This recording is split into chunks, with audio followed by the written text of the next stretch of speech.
Hello everyone, I hope आप सभी अच्छे होंगे। आज हम 9th क्लास की केमिस्ट्री के फर्स्ट चैप्टर का आयंस और फॉर्मूला टॉपिक पढ़ेंगे। चलो आओ स्टूडेंट पढ़ते हैं। आयंस क्या होते हैं? आयंस कोई भी एटम और ग्रुप ऑफ एटम जिस पे कोई चार्ज होता है वो आयंस होते हैं। For example sodium positive, magnesium 2 positive, chlorine पे नेगेटिव चार्ज होता है, ऑक्सीजन पे 2 नेगेटिव चार्ज होता है।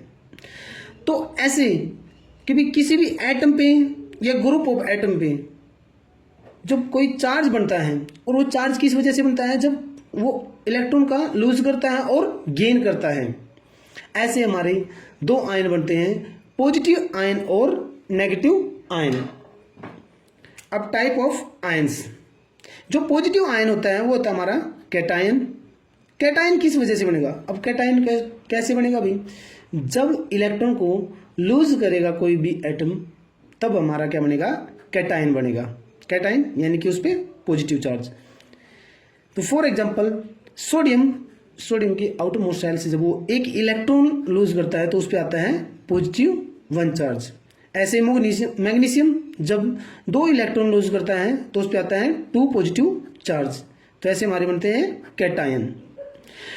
तो यूजुअली सारे के सारे मेटल या मैक्सिमम मेटल कैटायन होते हैं।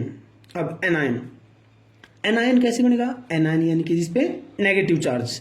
कैसे बनेगा? कि भी कोई भी अपनी आउटर मोस्ट शेल में इलेक्ट्रॉन गेन करेगा, जब वो इलेक्ट्रॉन गेन करेगा तो उस पर आएगा नेगेटिव चार्ज, और तब हमारा बनेगा एनायन।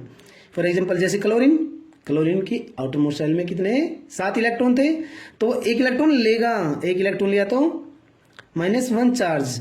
ऐसे ही ऑक्सीजन 2 इलेक्ट्रॉन लेता है तो उस पर 2 नेगेटिव चार्ज। और यूजुअली नॉन मेटल्स एनायन होते हैं, नॉन मेटल पे नेगेटिव चार्ज होता है, तो नॉन मेटल एनायन होते हैं। अब हमारा नेक्स्ट टॉपिक है फॉर्मूला, कि भाई फॉर्मूले कैसे बनते हैं।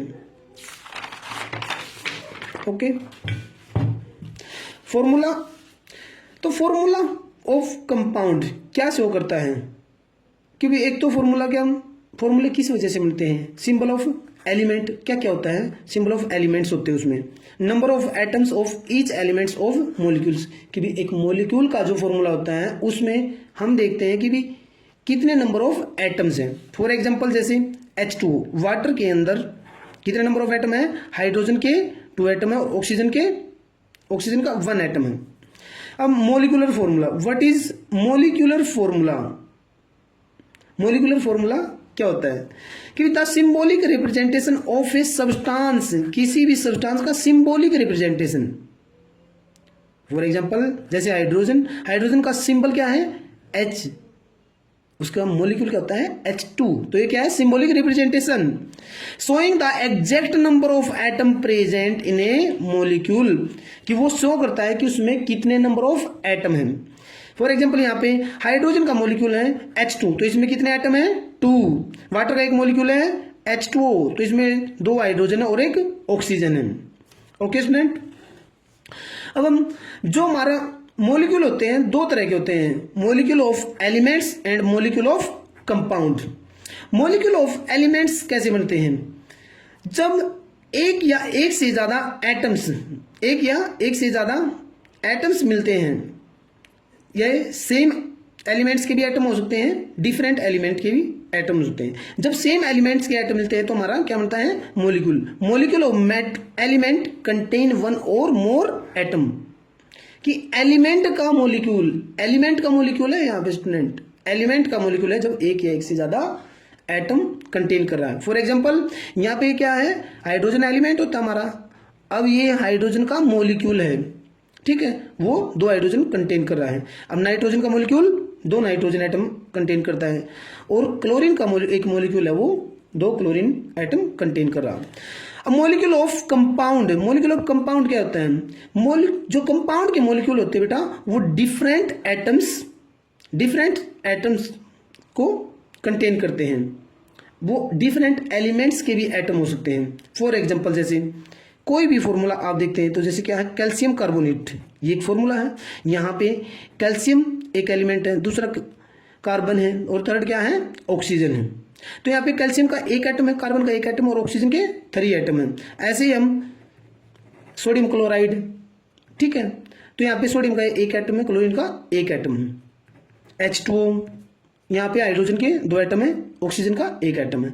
तो क्या हो सकता है, कंपाउंड में क्या हो सकता है कि भी डिफरेंट, कंपाउंड में क्या होंगे, डिफरेंट एटम होंगे। ओके, तो ये मॉलिक्यूलर जो फॉर्मूला है उसका सिग्निफिकेंस क्या है, उसका महत्व क्या है। एक तो मॉलिक्यूलर फॉर्मूले से हमें, मॉलिक्यूलर फॉर्मूला है जो किसी भी कंपाउंड का मॉलिक्यूलर मास बताता है। अब जैसे यहाँ पे H2O है, H2O मॉलिक्यूलर फॉर्मूला है। अब इसका मॉलिक्यूलर मास क्या होगा, हाइड्रोजन का एक मास होता है, 2 हाइड्रोजन का 2 और एक ऑक्सीजन का 16, टोटल कितना हो गया 18। तो एक कंपाउंड से हमें क्या पता चला, मॉलिक्यूलर फॉर्मूला। एक मॉलिक्यूलर फॉर्मूले से हमें क्या पता चला, मॉलिक्यूलर मास। ओके, दूसरा हमें बताता है कि ratio of mass of elements that constitute the compound के अंदर जो एलिमेंट होते हैं उनके मास का रेशो बताता है। अब जैसे यहाँ पे हमने जैसे फॉर एग्जांपल क्या था, H2, फॉर एग्जांपल क्या है, H2 वाटर का एक मॉलिक्यूल है। वाटर का एक मॉलिक्यूल है, आपको पता है एक हाइड्रोजन का एक मास, 2 हाइड्रोजन का 2, ठीक है। और जो एक ऑक्सीजन का मास होता है बेटा वो कितना होता है, 16। अब जब इसका रेशो देखेंगे क्या बनेगा, 1:8। तो यही चीज वो कह रहा था कि भी जो कंपाउंड है, कंपाउंड के अंदर जो एलिमेंट है उनके मास का रेशो मॉलिक्यूलर फॉर्मूला हमें बताता है। Third, the specific number of each type of atoms in one molecule of compound, कि कंपाउंड के एक मॉलिक्यूल में कितने नंबर ऑफ एटम्स हैं। Okay student, thanks for watching video.